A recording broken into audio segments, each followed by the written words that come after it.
Baiklah, bismillahirrahmanirrahim. Assalamualaikum warahmatullahi wabarakatuh. Bersama di sini Miftahul Sururil Alan.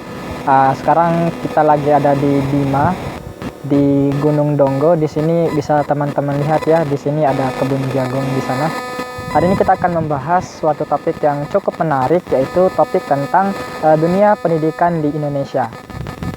Teman-teman semua, kita adalah calon tenaga pendidik dan kependidikan masa depan bangsa. Maka sudah sepatutnya bagi kita untuk meningkatkan kualitas diri kita sebaik mungkin. Karena siapa lagi kalau bukan kita? Siapa lagi kalau bukan kita sebagai calon sarjana pendidikan matematika masa depan bangsa, sesuai dengan visi misi dari program studi kita, yaitu terkemuka dalam menghasilkan tenaga pendidik dan kependidikan berbasis keislaman, keilmuan, dan keindonesiaan.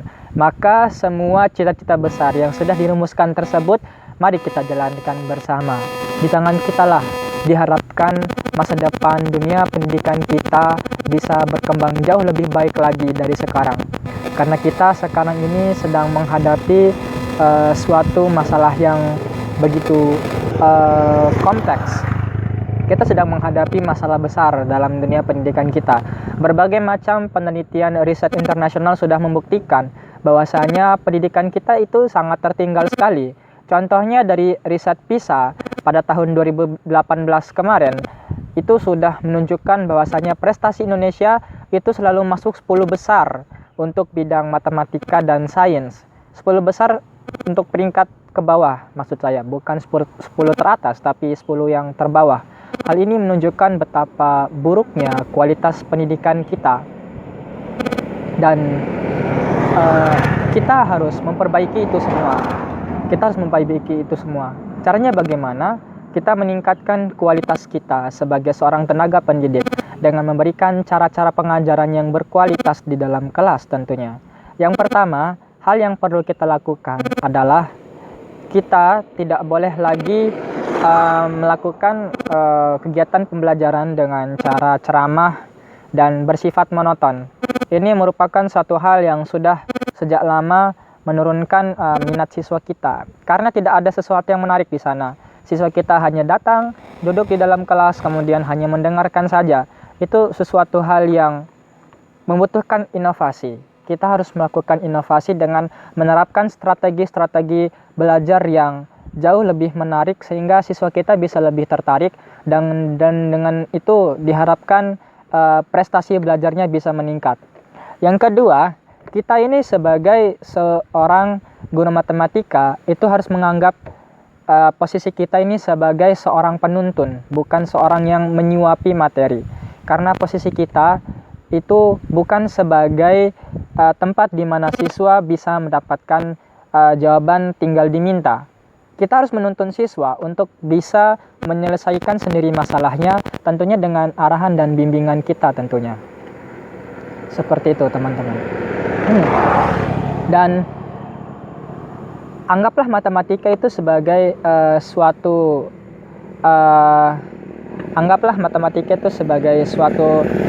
petualangan yang mengasihkan ya. Kita menganggapnya itu seperti suatu petualangan di tengah hutan seperti ini, di tengah rimba, di tengah pegunungan, di mana siswa kebingungan untuk mencari jalan pulang.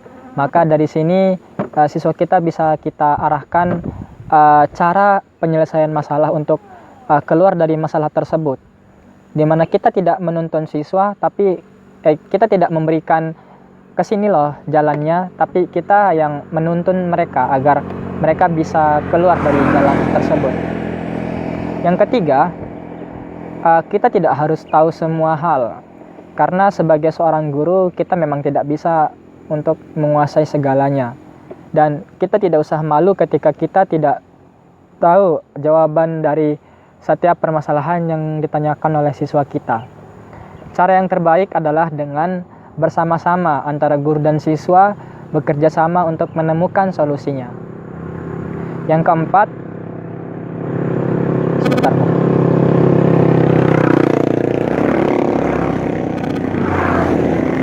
Oke. Masih ada satu. Oke. Yang keempat adalah mari kita mengapresiasi siswa kita yang ketika dia memberikan jawaban, kita harus mengapresiasinya, karena itu menunjukkan bahwa dia berani ketika dia bertanya. Itu menunjukkan bahwa dia memiliki ketertarikan dengan apa yang sedang kita jelaskan. Jangan menghardik siswa kita yang memiliki jawaban yang salah. Jangan memberikan mereka kata-kata kotor maupun makian ketika mereka salah, karena itu justru akan menurunkan mental mereka untuk belajar matematika. Jadi kita harus mengapresiasi walaupun itu salah, karena mereka sudah berani mengutarakan pendapatnya pun itu sudah luar biasa, daripada mereka hanya sekedar diam saja di dalam kelas. Ya, itu apresiasi merupakan suatu hal yang cukup penting dalam dunia pendidikan matematika. Sorry, agak banyak motor soalnya di sini di pinggir jalan. Kemudian yang selanjutnya, yang terakhir adalah kita harus membuat siswa kita itu seperti tidak merasakan sedang belajar matematika. Kita bisa membuat berbagai macam permainan yang membuat mereka merasa bahwa mereka sedang bermain, padahal mereka sebenarnya sedang belajar. Jadi kita harus kemas pembelajaran di dalam kelas semenarik mungkin. Kita bisa membuat mereka untuk menutup sejenak buku-buku yang bagi mereka itu sangat sulit untuk dipahami. Buku-buku itu silakan ditutup. Kemudian kita bisa mengambil seperti kertas, kemudian potongan kerikil maupun potongan kayu di halaman sekolah sebagai media belajar. Dari situ kita bisa ajarkan berbagai hal seperti penjumlahan, pengurangan, dan pengukuran. Dari situ mereka akan merasakan bahwasanya mereka sedang bermain, padahal di situ ada unsur edukasi yang sedang diajarkan. Mungkin demikian yang bisa saya sampaikan tentang hal-hal yang perlu kita lakukan agar kualitas pendidikan Indonesia jauh lebih baik lagi.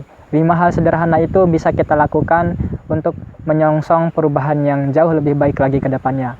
Sekian dari saya, Miftahul Sururil Alan. Wabillahi taufiq wal hidayah. Wassalamualaikum warahmatullahi wabarakatuh.